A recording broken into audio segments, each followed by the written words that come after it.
जय श्री राम। सतीश ज्योतिर्विद में आज हम चर्चा करेंगे कि मेष लग्न की कुंडली में पंचम भाव में स्थित बृहस्पति जातक को क्या फल प्रदान करेगा।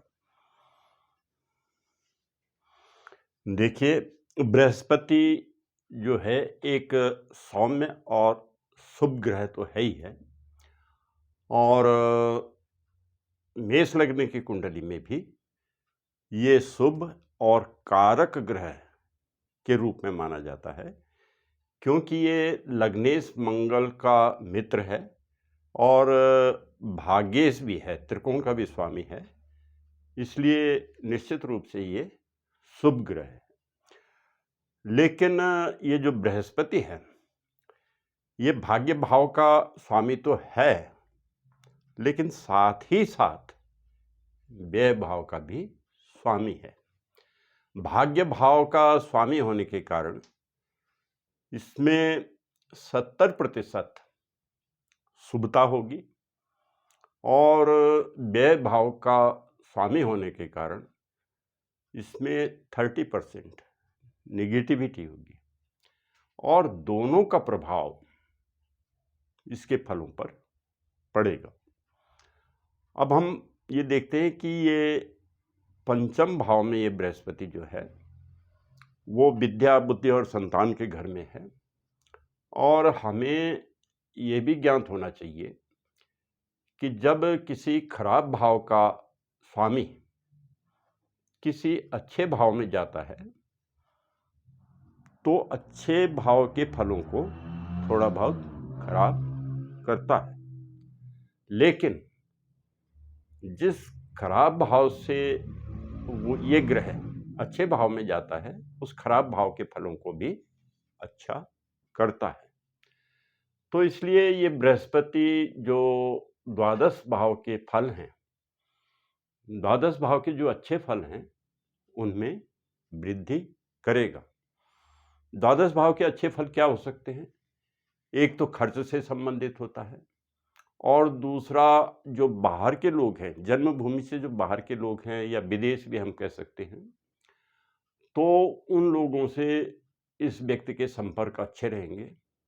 और खर्च भी दो रूप का होता है, एक खराब खर्च होता है और एक अच्छा खर्च होता है।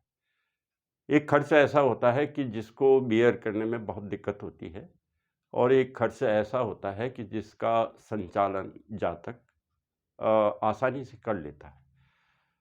तो ये जातक खर्च का संचालन आसानी से कर लेगा, और बाहर के व्यक्तियों से भी इसके संबंध अच्छे रहेंगे, उससे इसको लाभ होगा।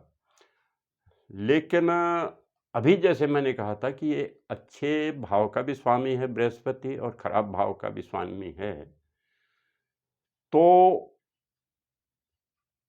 खराब भाव का स्वामी होने के कारण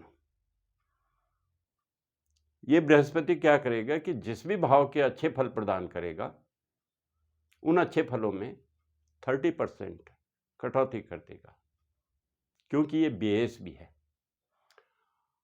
अब पंचम भाव के ये क्या फल प्रदान करेगा? ये सूर्य जो है बृहस्पति का मित्र है, और मित्र के घर में पंचम भाव के फल ये अच्छे ही प्रदान करेगा।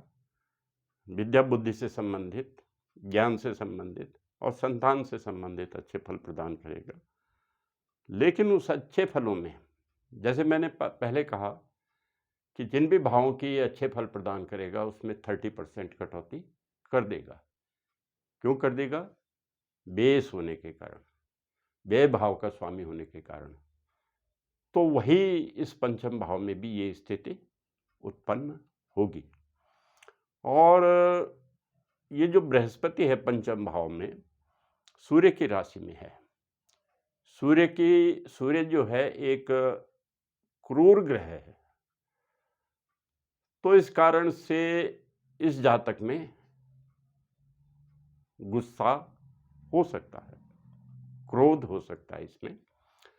अब हम ये देखते हैं कि ये बृहस्पति जो है यहाँ से इसकी पंचम पूर्ण दृष्टि अपने ही घर में है, भाग्य भाव में है। इसलिए भाग्य भाव से संबंधित सभी फलों को ये अच्छा प्रदान करेगा और ईश्वर पे इसका विश्वास रहेगा। और जो गुरुजन हैं या वृद्ध लोग हैं, अपने से सीनियर्स हैं, उनको ये सम्मान प्रदान करेगा और धर्म का पालन भी ये करेगा। इस बृहस्पति की जो सप्तम दृष्टि है वो आय भाव में है और आय भाव में जो दृष्टि है इसकी शत्रु दृष्टि है, क्योंकि आय भाव का स्वामी शनि है। तो इसलिए आय से संबंधित फल ये बृहस्पति मध्यम मध्यम प्रदान करेगा और कुछ नीरसतापूर्ण कार्य करके आमदनी प्राप्त करेगा। यानी इसको आय से संबंधित जो फल प्राप्त होंगे वो मध्यम श्रेणी के प्राप्त होंगे, मेहनत करके प्राप्त होंगे। इस बृहस्पति की जो नवीं दृष्टि है वो लग्न भाव पे है और लग्न भाव पे इसकी मित्र दृष्टि पड़ रही है, क्योंकि लग्नेश जो है मंगल है। तो लग्न से संबंधित समस्त फल ये बृहस्पति अच्छे प्रदान करेगा। इस जातक में स्वाभिमान होगा और इसका जो आत्मबल होगा अच्छा होगा और शरीर का गठन अच्छा होगा और इसमें व्यक्तित्व इसका जो है प्रभावशाली होगा और इसको समाज में मान प्राप्त होगा। धन्यवाद। जय श्री राम।